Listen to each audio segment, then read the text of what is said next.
الحمد لله رب العالمين والصلاة والسلام على سيد الأنبياء والمرسلين أما بعد فأعوذ بالله من الشيطان الرجيم بسم الله الرحمن الرحيم والصلاة والسلام عليك يا رسول الله وعلى آلك وصحابك يا حبيب الله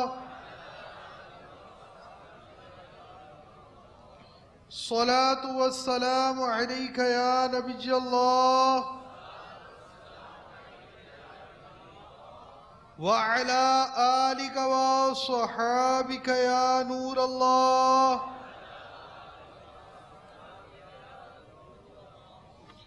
فرمان مصطفیٰ صلی اللہ تعالی علیہ وآلہ وسلم جس نے مجھ پر ایک مرتبہ درود پاک پڑھا اللہ تعالی اس پر 10 رحمتیں بھیجتا ہے اور اس کے نامہ اعمال میں 10 نیکیاں لکھتا ہے۔ صلو علی الحبیب صلی اللہ تعالی علی محمد۔ مدنی چینل کے ناظرین، اب تک آپ نے دیکھا مدنی گلدستوں کے ساتھ امیر اہل سنت کے وضو کا عملی طریقہ اور تیمم کا مدنی گلدستہ آپ دیکھ چکے ہیں۔ اب ہم آ رہے ہیں پورے وضو کے طریقے کی طرف۔ دیکھیے، میں آپ کی خدمت میں وضو کا عملی طریقہ پیش کرتا ہوں، غور سے دیکھتے جائیے۔ پہلے نیت کر لیجئے، دل میں نیت حاضر ہونا کافی ہے، اگر زبان سے نیت کر لیں تو زیادہ اچھا ہے، اور بغیر نیت کے وضو کیا جب بھی ہو جائے گا۔ اور عام طور پہ جب آدمی وضو خانے پر بیٹھتا ہے، نماز کے لیے تیاری کرتا ہے، تو اس کے ذہن میں یہ ہوتا ہے کہ میں وضو کر رہا ہوں، یہ بھی نیت ہی ہے۔ اور زبان سے نیت کرنا چونکہ افضل ہے، تو اس طرح کہہ لیجیے، میں حکم الہی بجا لاتے ہوئے پاکی حاصل کرنے کی خاطر وضو کر رہا ہوں۔ یہ بھی کہہ سکتے ہیں کہ میں حکم الہی بجا لاتے ہوئے بے وضوئی دور کرنے کے لیے وضو کر رہا ہوں۔ اگر پہلے سے وضو ہے تو یہ بھی کہہ سکتے ہیں کہ میں اللہ کا حکم بجا لاتے ہوئے ثواب حاصل کرنے کے لیے وضو پر وضو کر رہا ہوں۔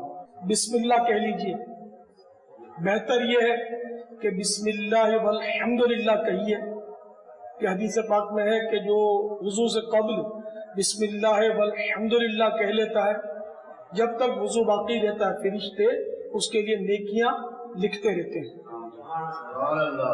تو سرکار اعلیٰ حضرت رحمت اللہ تعالی علیہ نے یہ فرمایا کہ بسم اللہ العظیم والحمدللہ علی دین الاسلام کہہ لیجئے، یہ زیادہ اچھا ہے کہ بسم اللہ والحمدللہ اس میں شامل ہے۔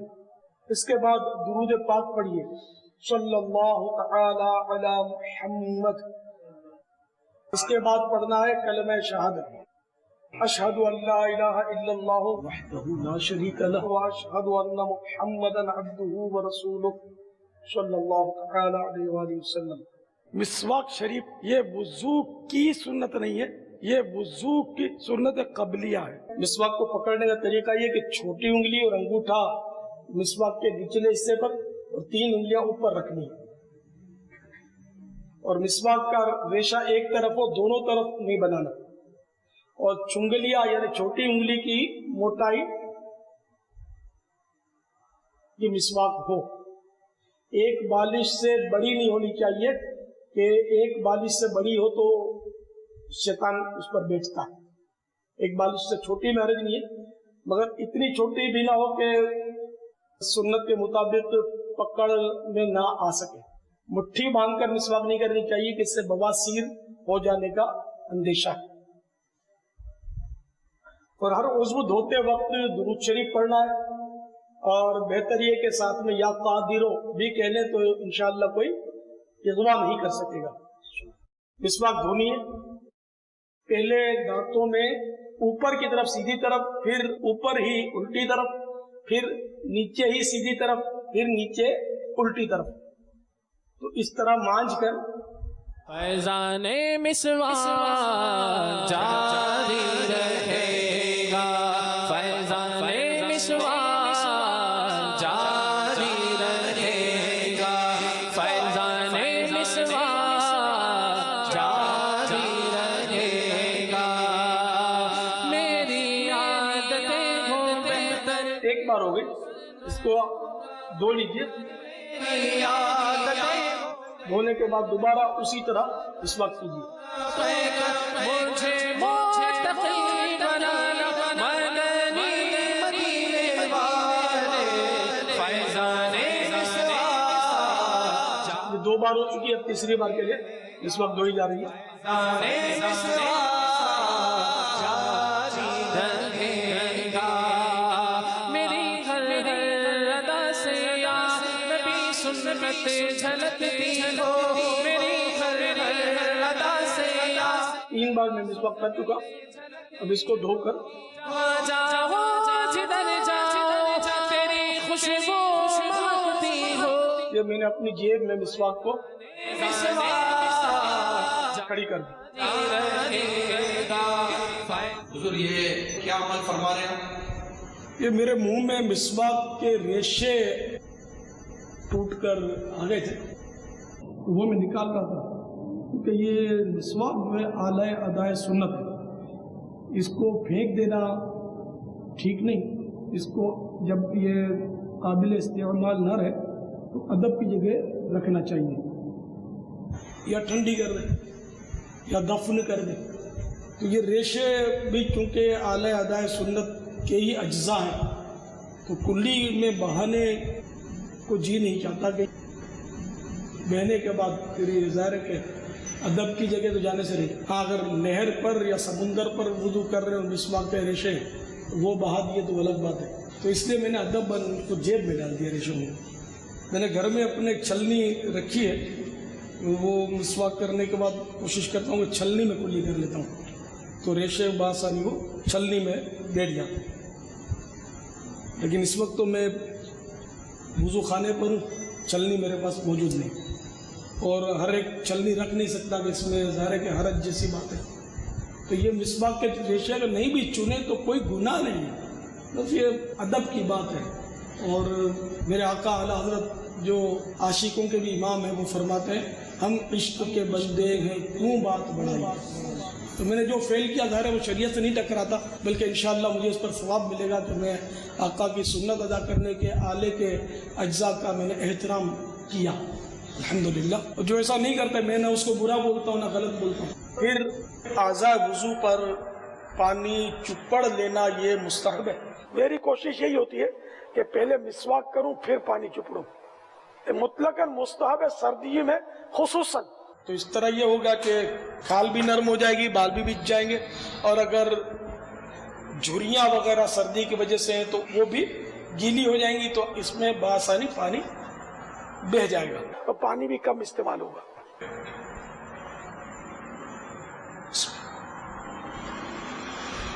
یہ پانی ملنے کا طریقہ ملاحظہ فرمائیے، حسب ضرورت لینا، ایک دم نل کھول دیں گے دڑ دڑ دڑ بلا ضرورت پانی بہانا، اس ہاتھ یہ تھوڑا سا لیا اور یہ پانی دیکھیے ہاتھوں پہ مل لیا،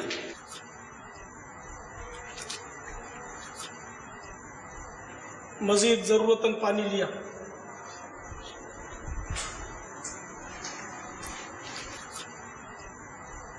یہ منہ دھو نہیں رہا، میں پانی مل رہا ہوں، اور وضو سے قبل پانی ملنا مستحب ہے۔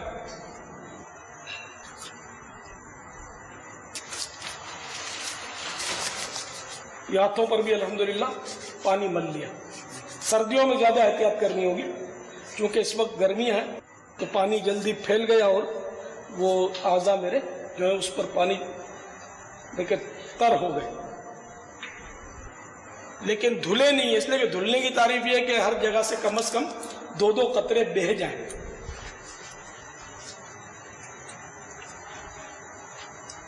یہ پاؤں کو میں تر کر رہا ہوں، مستحب ہے کہ پانی چپڑ رہا ہوں اس پر،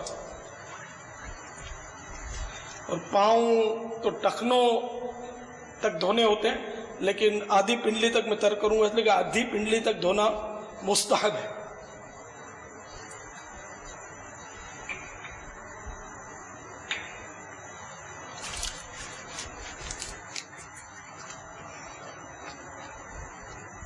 تو اس طرح یہ اعضاء جلدی بھی دھل جاتے ہیں اور کم پانی خرچ ہوتا ہے اور اطمینان بھی جلدی حاصل ہوتا ہے کہ پانی بہہ گیا.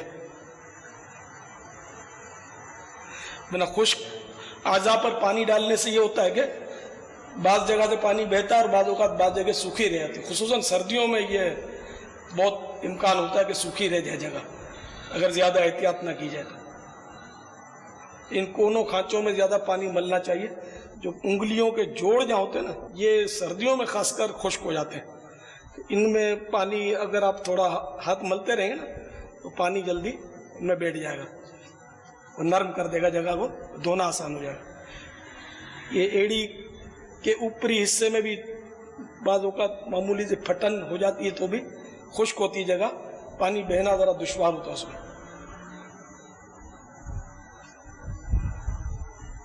شاید آپ کو یہ لگے گا تو بہت دیر لگے گی, تو میں نے تو آپ کو بتانے کے لیے دیر لگائی ورنہ وہ جلدی ہو جاتی ہے ترکیب.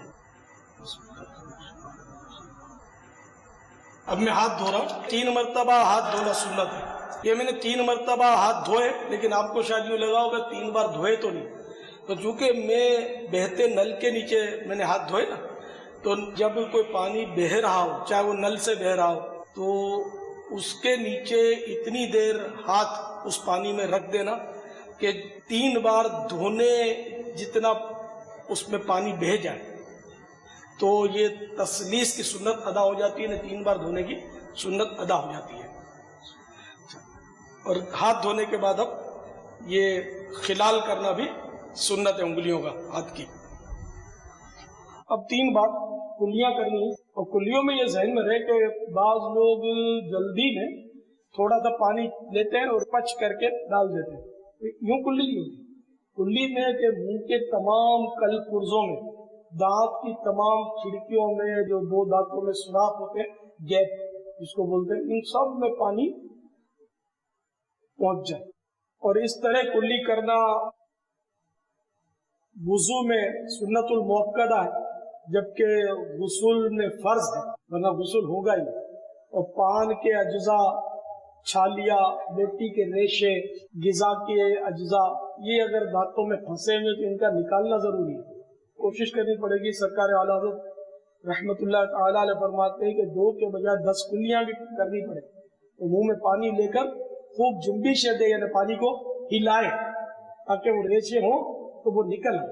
جبکہ ریشے ہوں تو نہ ہو تو پھر وہ 3 بار کلی کافی ہے. تو اس لیے پان, چھالیا وغیرہ کھانے میں بڑی آزمائش ہے, امتحان ہے. عوام کو جو دیکھا گیا بعض لوگوں کو کہ وہ جب کلی بس تھوڑا سا منہ میں وہ چلو لیتے اور پچ کر کے دوبارہ پھینک دیتے, تو اس طرح تو منہ میں پانی نہیں پہنچے, کیونکہ حلق کی جڑ تک پانی پہنچانا ہے. اور اگر روزہ نہیں ہے تو غرغرہ کرنا بھی سنت ہے. قدم راہ سنت سے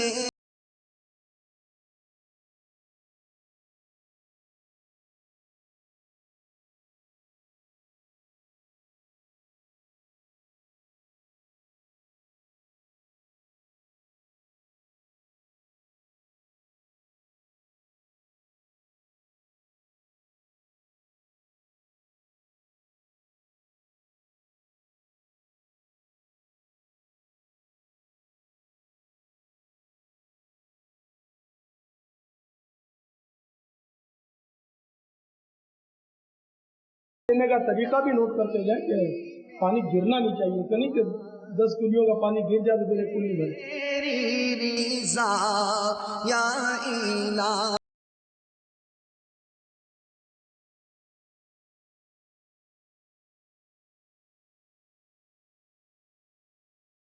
کلیاں ہو گئی. یہ چلو بھرتے وقت یہ خیال رکھنا ہے, سیدھے ہاتھ سے چلو لینا ہے اور پانی چھلکنا نہیں چاہیے, پانی ضائع ہو. اب ناک میں پانی چڑھانا ہے, ناک میں پانی لگانا نہیں ہوتا. بعض لوگ جلدی جلدی یوں ناک میں پانی لگا لیتے ہیں. تو اس طرح ناک میں بھی پانی نرم باسا چڑھانا یہ سنت المؤکدہ ہے وضو میں اور غسل میں فرض. تو پانی کو جب تک سونگھیں گے نہیں وہ چڑھے گا نہیں, پانی کو سونگھنا پڑے گا. اگر ناک میں پانی چڑھاتے وقت پانی چڑھ گیا اور حلق میں آ گیا اور روزہ بھی یاد تھا تو روزہ ٹوٹ جائے گا. چلو میں پانی اور بھی احتیاط سے لینا ہے. گرنے کی تو بات دوسری.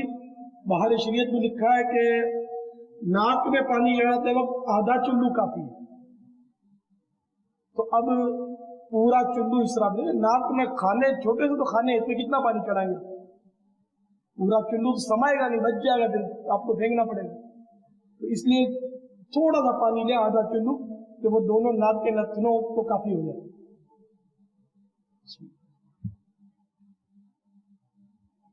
دیکھیے اتنا پانی کافی ہے, تھوڑا سا. قدم راہ سنت سے ہرگز نہ بھٹ مجھے سنتوں پر چلنا یا الہی میرا ہر عمل تیری. اب الٹے ہاتھ سے ناک سلٹنا ہے اور پھر چھوٹی انگلی ناک میں دونوں نتنوں میں گھمانی ہے. میرے احمد رضا یا الہی کوئی کام ضرورت ہے ہاتھ دھو لیے. اب منہ دھونا ہے.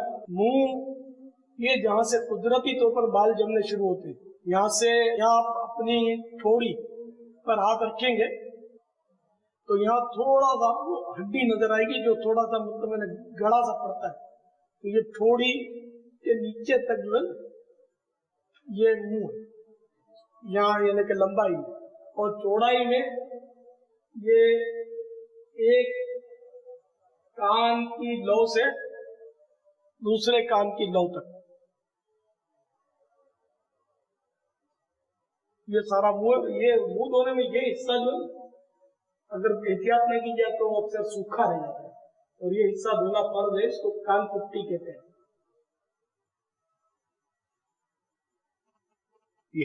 یہ سوکھا نہیں رہنا چاہیے, اور خالی گیلا ہونا کافی نہیں ہے, ہر جگہ سے دو دو قطرے بہنا فرض وضو کا. اگر ایک قطرہ بہ گیا تب بھی وضو نہیں ہوگا, تو خالی گیلا ہو گیا تو وضو کیسے ہوگا؟ دھونے کی تعریف یہ بس ذہن نشین کر لیجئے. دھونا جب ہی کہلائے گا کہ کم از کم 2 قطرے بہنا ضروری ہے. ایک ہی چلو میں پورا منہ کا جو رقبہ میں نے عرض کیا وہ دھل جائے. اگر ایک چلو میں نہیں دھلتا تو زیادہ چلو میں بھی دھونے میں حرج نہیں ہے. مثلاً یوں دھویا, پھر بے شک یوں دھویا, پھر یوں دھویا, اس کے بعد تھوڑی کی طرف بھی بے شک پانی ڈال دیں. اب اطمینان ہو گیا جب, تو اب یہ ایک بار دھلا, پھر اسی طرح دوسری بار, اسی طرح تیسری بار. یہ 3 بار دھلنا کہلائے گا. بظاہر تو 12 بار ہوا, لیکن یہ 3 بار ہی کہلائے گا, کہ جب تک اطمینان نہیں ہوا تو وہ ایک ہی بار وہ دھلنے میں آئے گا. اگر داڑھی گھنی ہے تو اس کی جڑ تک دھلنا اور کھال دھلنا وضو میں فرض نہیں, کھال دھلنا نیچے کی غسل میں فرض ہے. اور اگر داڑھی ایسی ہے کہ کہیں سے گھنی ہے تو کہیں سے کچھ کھال نظر آ رہی ہے, کہیں ہلکے سے بال نظر آ رہے ہیں, تو جہاں جہاں ہلکے سے بال ہیں یا کھال نظر آ رہی ہے تو وہ تو کھال تک دھلنا فرض ہے اس کا وضو میں بھی. اور جہاں گھنی ہے وہاں کھال دھلنا وضو میں فرض نہیں, کھال دھلنا نیچے کی غسل میں فرض ہے. چہرے کی حد میں جتنے بال آئیں گے ان کا دھلنا فرض ہے, یہ ذہن میں رکھیے گا. اب آدمیوں کی داڑھی لمبی ہوتی ہے تو وہ لمبائی والا حصہ جو چہرے کے حصے سے جدا ہے اس کا دھلنا فرض نہیں ہے. ہاں غسل میں ان سب کا دھلنا فرض ہے, نوک سے لے کر جڑ تک اور جڑ سے لے کر کھال تک, یعنی کھال بھی پوری اندر سے دھل جائے. ہمیں اگر گھنی ہے تو جڑ تک دھلنا فرض ہے وضو میں, تو غسل میں پورے بال جڑ تک اور ساتھ میں اس کی کھال بھی دھلنا نیچے کی فرض ہے. اسی طرح مونچھوں کا مسئلہ, اور پلکیں جو ہے وہ جڑ سے لے کر نوک تک پوری دھلے. آنکھوں میں اندر کے حصے میں پانی بہانا نہ وضو میں فرض ہے نہ غسل میں. اسی طرح منہ جو ہم عادتاً بند کرتے ہیں, جیسے اس وقت میں کرتا ہوں بند,